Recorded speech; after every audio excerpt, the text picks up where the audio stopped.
When she was a teenager in Kentucky, Carly Pearce liked to pore over the liner notes of her favorite country CDs and study who was involved, the players, producers, and songwriters. She became enamored of composers who, while not exactly household names, penned some of the most enduring hits of the era. For Martina McBride, Patty Loveless, I loved Matraca, Berg and Gretchen because they wrote so many of the 90s songs I loved. I loved that era of music.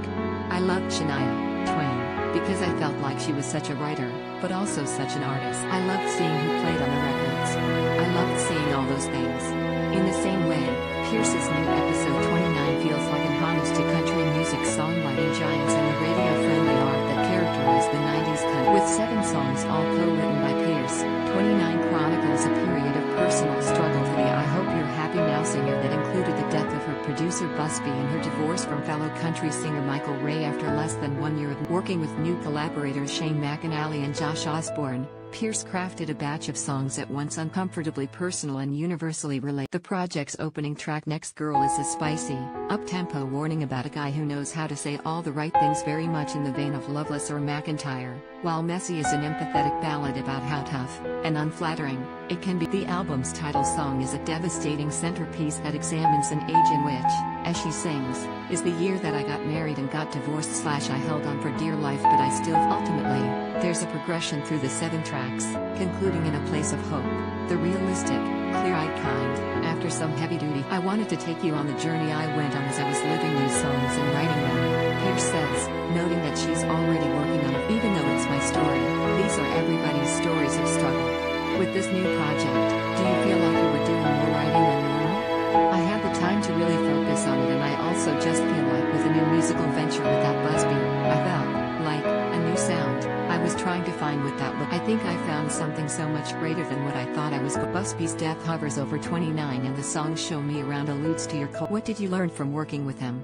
Oh my goodness, I learned so many things I feel like I'll take. He had just a way of hearing music that he was just a musical genius, the way he heard parts, the way he approached life. He was a really special, brilliant musician and a really when you were writing the album's title track, what did the age signify for you? To me, it was the year that was going to be my best and ended up completely taking a turn at the. If you would have asked me then, are you sure you want to go there in this song?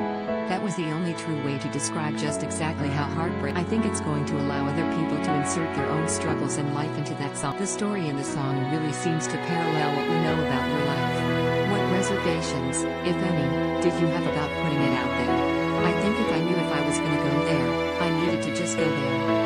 The cool thing about that song is that it has nothing to do with the other person. It has everything to do with me and my perspective of the journey I had trying to come to terms. It just gave me the liberty and the freedom to speak exactly what. It feels a bit like 29 is arriving shortly after your self-titled second album from 20. Is that due to the pandemic?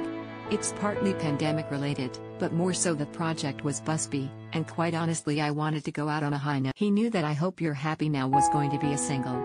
We thought it was going to, and that second album, the heartbeat of that record was me falling in love and I find albums and songs, I describe them as yearbook photos. It had become something I didn't identify with at that point. You worked with Shane McAnally and Josh Osborne on this. What did they bring to the table?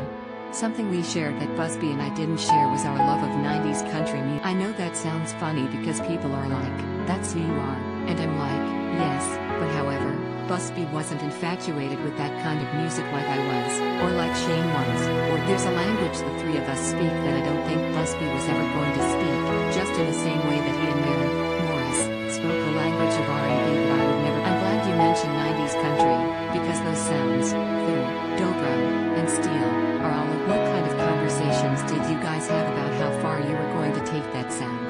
I think they knew always that I wanted to be a commercial country artist. There's no question. I wanted to be artistic, but I also still wanted to be on the radio. And what's so great about writing and creating music with the two of them is they know the radio more than anybody, in that they pretty much own the radio. They were able to help me make things still feel like radio singles. Was this a therapeutic album to write and record for you? Oh yeah. Anytime I'm writing from a perspective of when I'm singing about me, which I had never quite experienced to the depth of this, it's always been I feel like I'm a songwriter as much as I'm an artist, as much as I'm a singer. In order for me to process what I was going through, I had to write it down. I'm actually somebody who will sit on thoughts and come back to it after I've had a second. It absolutely helped me to get those feelings out of me and put